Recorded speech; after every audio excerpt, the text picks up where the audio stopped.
Edwin Alice को कमरे में ले आया था और तब एलिस वहां पे लेट गई थी। तो वो कहता है इसका मतलब है तुमने वो फ्यूचर में देखा है ना, और इसलिए तुम इतना डर गई थी। वो कहती है हाँ, लेकिन एडविन तुम ठीक हो? तो उसका हाथ पकड़ता है। वो कहता है हाँ मैं ठीक हूँ, लेकिन तुम्हारे बारे में क्या, कहीं तुम्हें चोट तो नहीं आई? वो कहती है नहीं मैं ठीक हूँ एडविन, लेकिन ऐसा लगता है कि वो वाला फ्यूचर उसमें बहुत ज्यादा फुलिश थी, इसलिए मैं चाहती हूँ कि तुम कभी मुझे छोड़ के ना जाओ।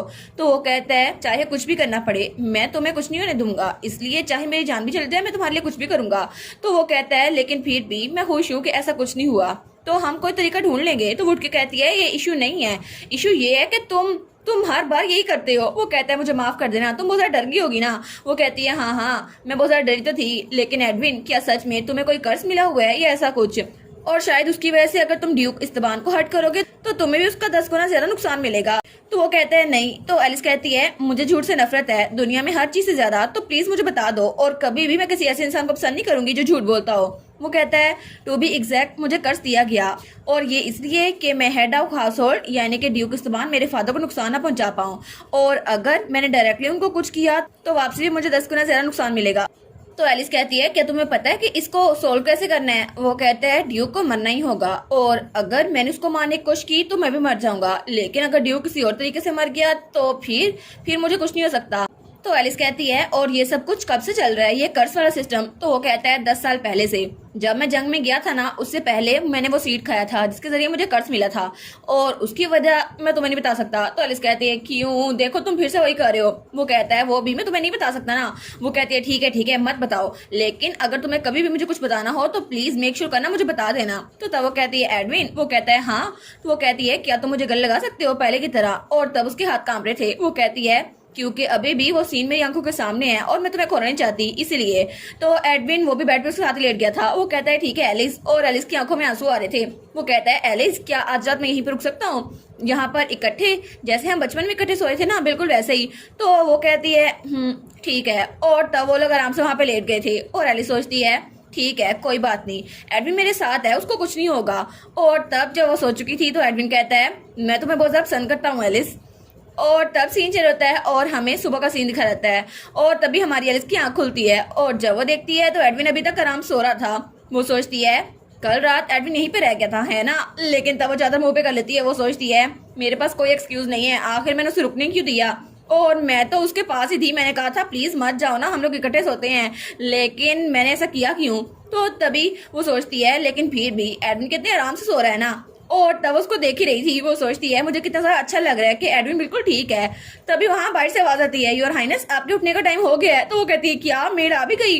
तो मेड दरवाजा खोलती है और कहती है एज ऑलवेज मैंने आपके लिए सब कुछ तैयार करवा दिया है। तो एलिस जल्दी से एडविन के मुंह को ढक देती है, लेकिन उसके पाँव भारी थे। तो वो कहती है ओ, और वो कहती है मेरे पाँव? तो मेड कहती है नहीं माय लेडी, आपके पाँव तो मेरे हाथ से ज्यादा छोटे हैं, ये आपके पाँव नहीं हो सकते। और वो कहती है हमारी प्रिंसेस एक आदमी के साथ है। तो एलिस कहती है नहीं ऐसा कुछ भी नहीं है, वो बस सोया था यहाँ पर और कुछ नहीं। तो तभी एडविन उसको गले लगा लेता है। तो वो कहता है एलिस थोड़ी देर और सो जाते हैं ना, मैं अभी तक बहुत ज्यादा थका हुआ हूँ। तो मेड कहती है क्या मतलब आप पूरी रात यहीं पर थे?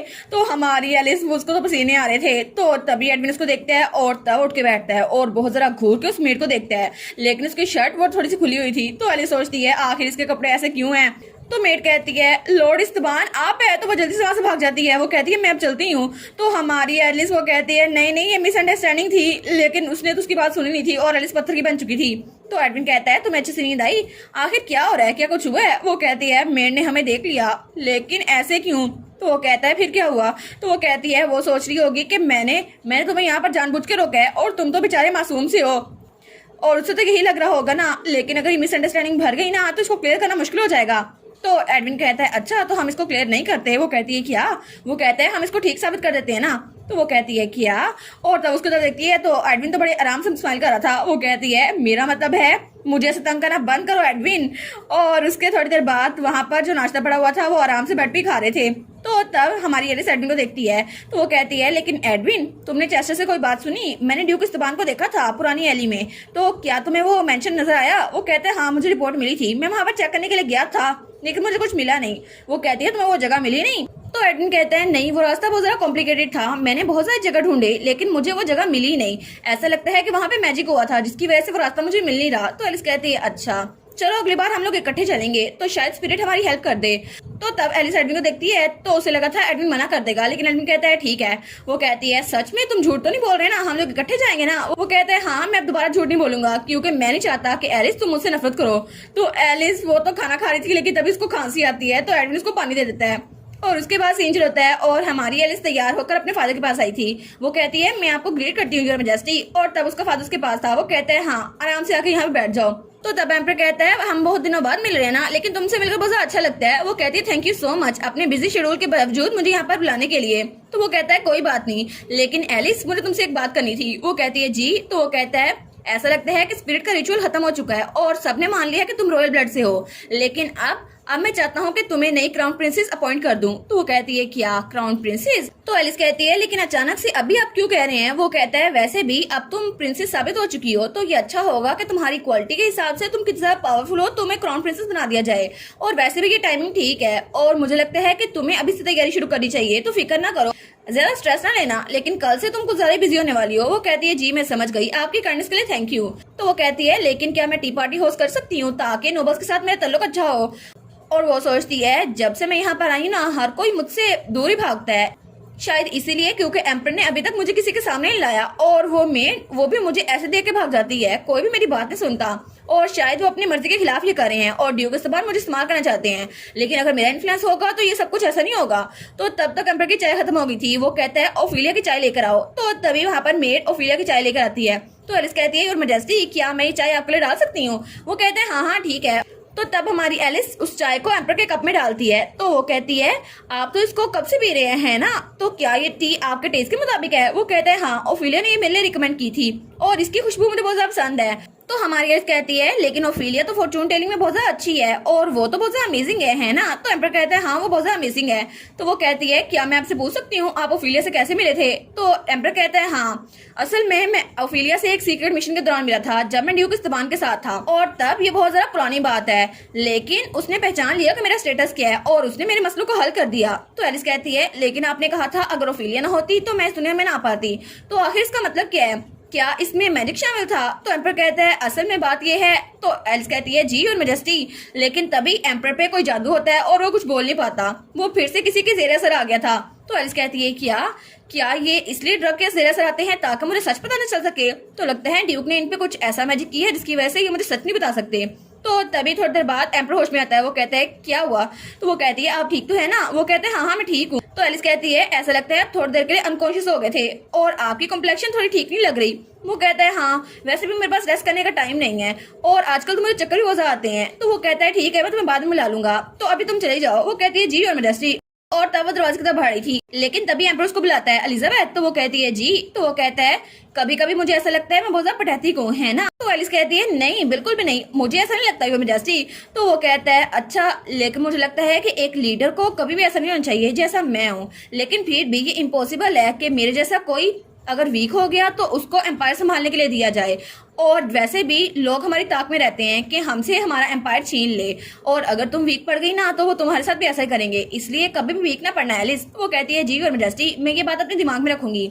और वो सोचती है मुझे पता नहीं है मुझे क्यों बता रहे हैं, लेकिन फिर भी मुझे बहुत ज्यादा बुरा लग रहा है। और तब वो हालवे में आ गई थी। तो तभी बटलर उसके पास आता है। वो कहता है प्रिंसेस असल में कल से आपका शेड्यूल बहुत ज्यादा टाइट होने वाला है, तो एम्पर ने मुझे बोला था कि टी पार्टी अरेंज करूं, तो आप मुझे बता दीजिएगा मैं आपकी हेल्प करूंगा। वो कहती है ठीक है। और तब सीन चल होता है और हमें एक और जगह दिखाई जाती है जो कि हमारे मिकाइल का हॉस्पिटल था, और वहाँ पे एक बच्चा और उसकी माँ जाते हैं। वो कहते हैं थैंक यू सो मच हमारा इलाज करने के लिए। तो हमारा मिकाइल कहता है कोई बात नहीं, आपको अगर दोबारा जरूरत पड़े तो यहाँ पर आ जाइएगा। और उसके बाद वो हॉस्पिटल के बाहर क्लोज का साइन लगा रहा था, लेकिन तभी वहाँ पर कोई खड़ा था। तो वो कहता है आज का टाइम खत्म हो गया है, आप प्लीज कल आइएगा। तो वहाँ पे जो भी था वो कहता है मुझे कोई पेन नहीं है।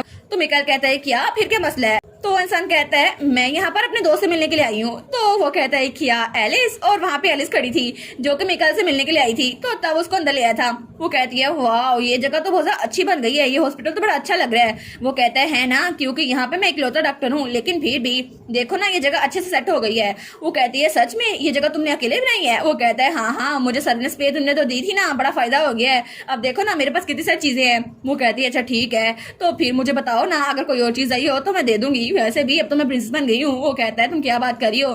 लेकिन तभी वहां पर एक और लड़का आता है। वो कहता है, हे मिकाइल, मैंने अपना सारा काम खत्म कर लिया जो तुमने मुझे कहा था। वो कहता है, ठीक है, अगर तुमने काम कर लिया है तो घर चले जाओ। तो वो लड़का कहता है, नहीं, मुझे तुम्हें स्कॉट करना है, मैं तुम्हारी हिफाजत के लिए रखा गया हूँ। वो कहता है, नहीं नहीं, मुझे स्कॉट ना करो, जाओ यहाँ से। तो हमारी लिस कहती है, नाइस टू मीट यू। वो कहती है, मिकाइल, ये इंसान कौन है, क्या ये तुम्हारा दोस्त है? तो मिकाइल कहता है, नहीं नहीं, बस ये एक हैंडीमैन है, ये बस मेरी हेल्प के लिए यहाँ पे रखा हुआ है और कुछ नहीं।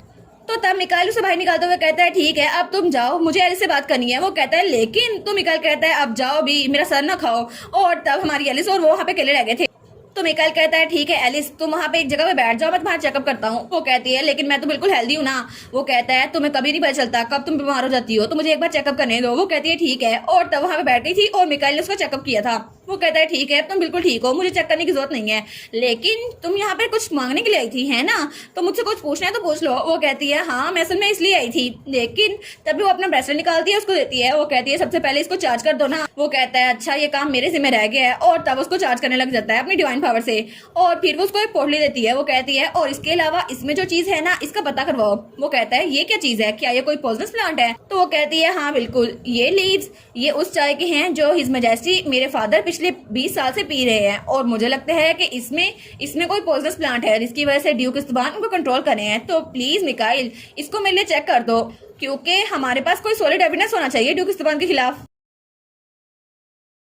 और इसी के साथ ये वाला पार्ट यहीं पर ख़त्म। तो आप लोग बताइएगा आप लोग को ये पार्ट कैसा लगा, और वीडियो को लाइक और चैनल को सब्सक्राइब लाजमी कीजिएगा। बाकी वीडियोस का लिंक भी स्क्रीन पर नज़र आ रहा होगा, तो काइंडली उनको भी चेकआउट कर ले। और thank you so much for watching my videos. Stay safe, bye bye.